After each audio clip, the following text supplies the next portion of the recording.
been a surprise when things are going not as smoothly as you'd hope for that to rear its head again.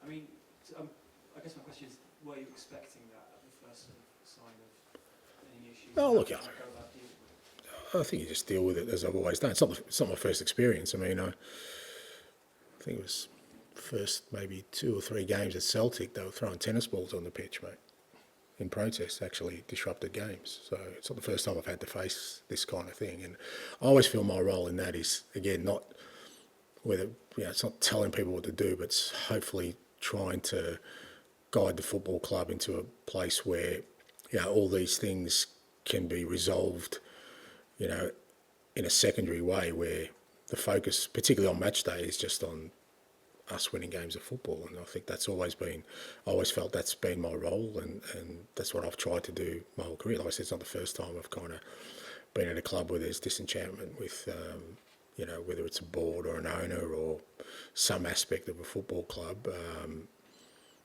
The reason I don't take positions on this is because I think my more important function is to make sure that, the football side of, the football club I'm involved in is guiding us forward rather than sort of the other way around. Because I just think there's no real,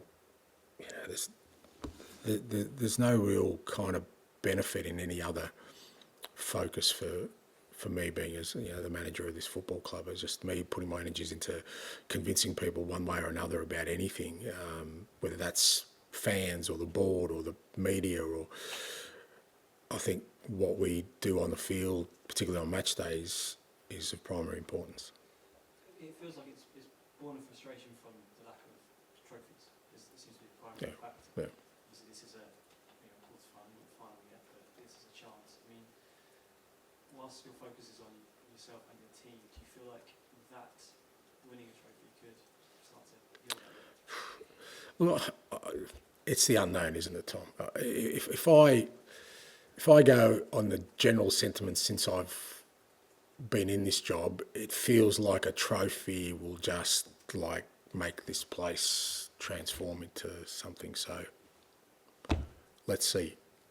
Me personally, like I keep saying, I want more than that. I just don't think it's just about getting a trophy. I think when you want to build a successful, sustainable club in terms of competing for trophies every year, it's more than that. But it wouldn't be the first time I was wrong about something, even while I've been in this job. But maybe a trophy is what it needs. I don't know. And just finally, when you were talking about Russell Martin and Gary O'Neill, it kind of goes against what you were talking about in terms of building something. I mean, what gives you the confidence that you're going to have that kind of... It could be confidence, could be naivety, could be I don't care, whether people, whether I'm allowed to see it out. I'm just not going to change. Look, I kind of maybe a dinosaur in that, but I still believe in legacy coaching.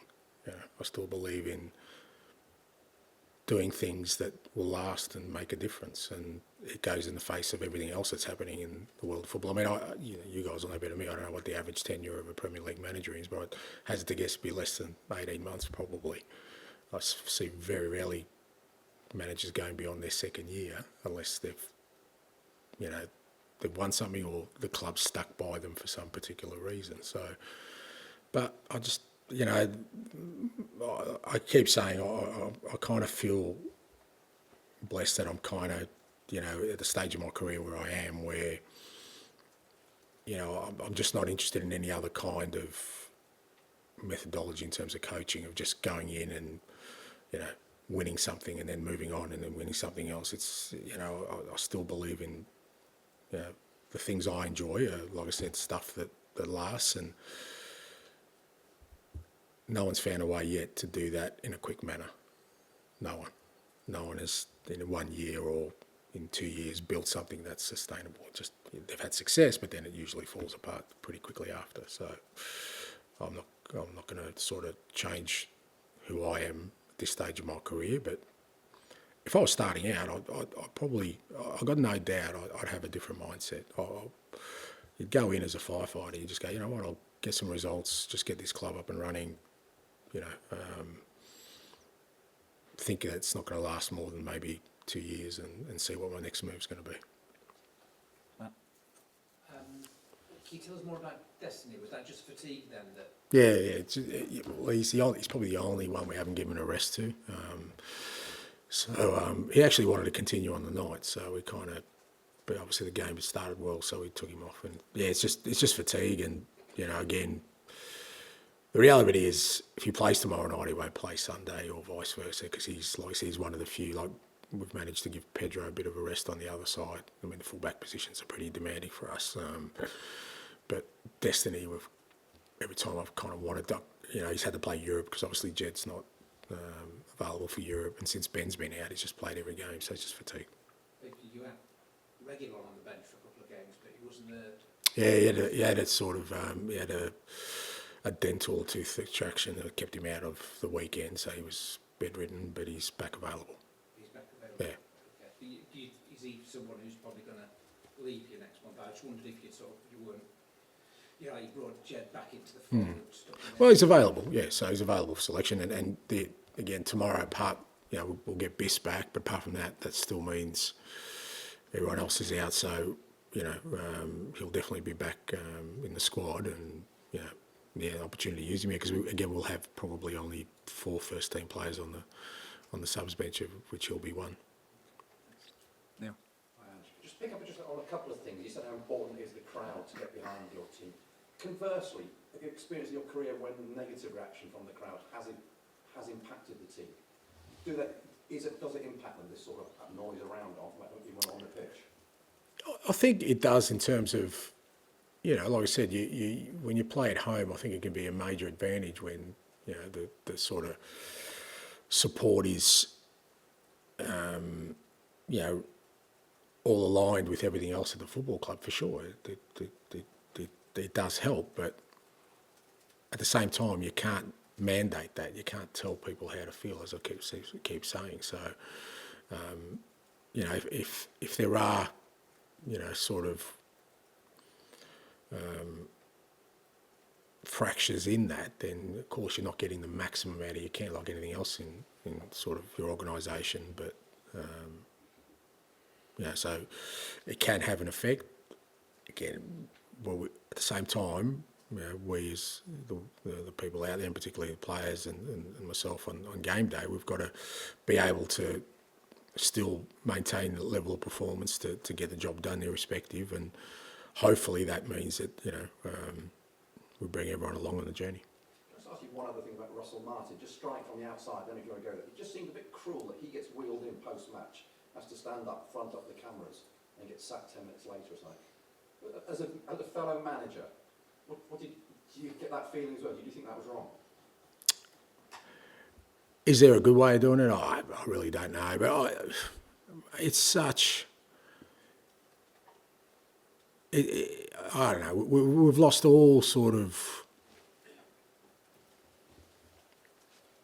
modes of respect in our society, where guys are in jobs and they're putting up, names of who's going to place them while they're still working, or that they're going to get. I mean, it's just